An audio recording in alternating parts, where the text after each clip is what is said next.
एक समय की बात है, कालापुर गांव में जसवंत के पूर्वजों की कुछ जमीन और एक हवेली थी। लेकिन जसवंत के पिता ने गांव वालों से जबरदस्ती जमीन अपने नाम करा ली थी।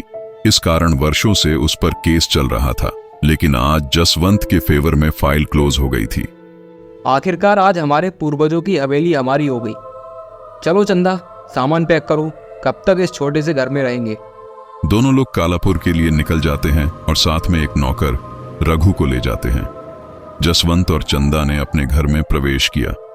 घर पुराना था, लेकिन उसकी खूबसूरती और रहस्यमयी माहौल ने उन्हें आकर्षित किया था। गांव वाले उस घर को भूतिया हवेली के नाम से जानते थे, लेकिन जसवंत और चंदा ने उन बातों पर ध्यान नहीं दिया। वाह, कितनी खूबसूरत हवेली है ये गांव वाले हमारी हवेली पर कब्जा करना चाहते थे, इसलिए हमें आने से रोक रहे थे और तरह तरह की बातें बोल रहे थे कि ये भूतिया हवेली है। एक दिन रघु को घर की सफाई करते समय एक पुरानी धूल से भरी लाल किताब मिली। किताब का कवर बहुत ही आकर्षक था, लेकिन उसमें एक अजीबोगरीब शक्ति का अनुभव हुआ। उसने किताब को उठाया और चंदा के पास लेकर गया। चंदा ने किताब को देखते ही कहा, यह किताब कुछ अलग लगती है, हमें देखना चाहिए। दोनों किताब को खोलने लगते हैं। किताब के पहले पन्ने पर लिखा था, इस किताब को खोलना खतरनाक हो सकता है। चंदा ने इस चेतावनी को नजरअंदाज कर दिया और जैसे ही आगे पढ़ने के लिए पन्ना पलटा, तभी घर की लाइट चली गई और तभी किताब से कुछ निकलता हुआ कांच से टकराता है। ये क्या था? रघु, रघु कहाँ हो? जल्दी मोमबत्ती लेके आओ। जी साहब, अभी लाया।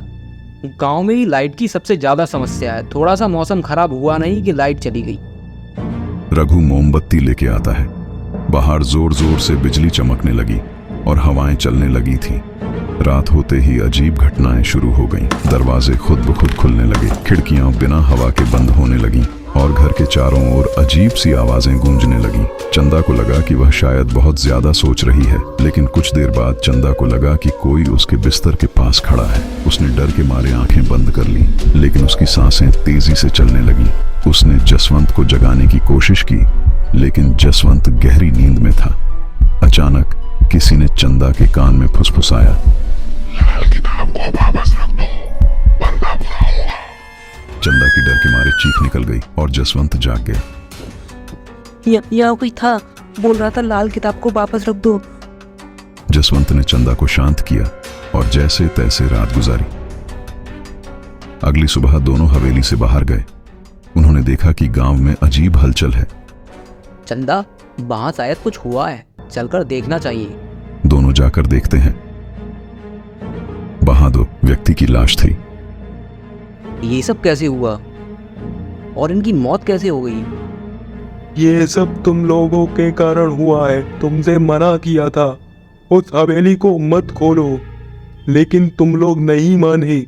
पर बचोगे तुम भी नहीं। ये सुनकर दोनों वहां से जाने लगते हैं। अभी भी समय है, लौट जाओ, वरना रोज ऐसे ही मौत होती रहेगी। उसी रात रघु रसोई में काम कर रहा था तो उसने किसी की आहट सुनी।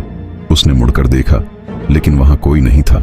अचानक उसे लगा कि कोई उसका गला दबा रहा है। उसने चीखने की कोशिश की, लेकिन आवाज नहीं निकल सकी। थोड़ी देर में रघु का शरीर ठंडा हो गया और वह वहीं गिर पड़ा।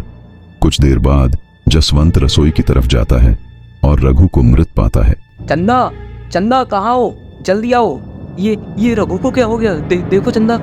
वे समझ नहीं पाए कि यह सब कैसे हुआ, लेकिन वे जानते थे कि यह सब लाल किताब की वजह से हुआ है। वे दोनों पूरी रात चैन से सो नहीं पाए थे। उन्होंने जल्द ही घर को छोड़ने का फैसला किया।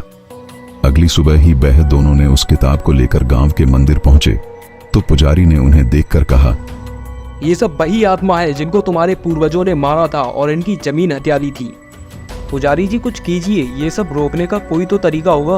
अब बस एक ही रास्ता है, अगर तुम इनकी जमीनें इनके घर वालों को वापस लौटा दो, तभी ये आत्माएं शांत हो सकती है।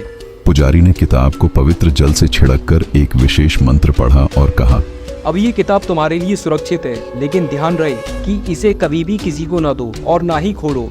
जसवंत और चंदा ने उस किताब को घर के एक कोने में बंद कर दिया और गांव वालों को उनकी जमीन लौटाकर अपने पूर्वजों की गलती का प्रायश्चित किया।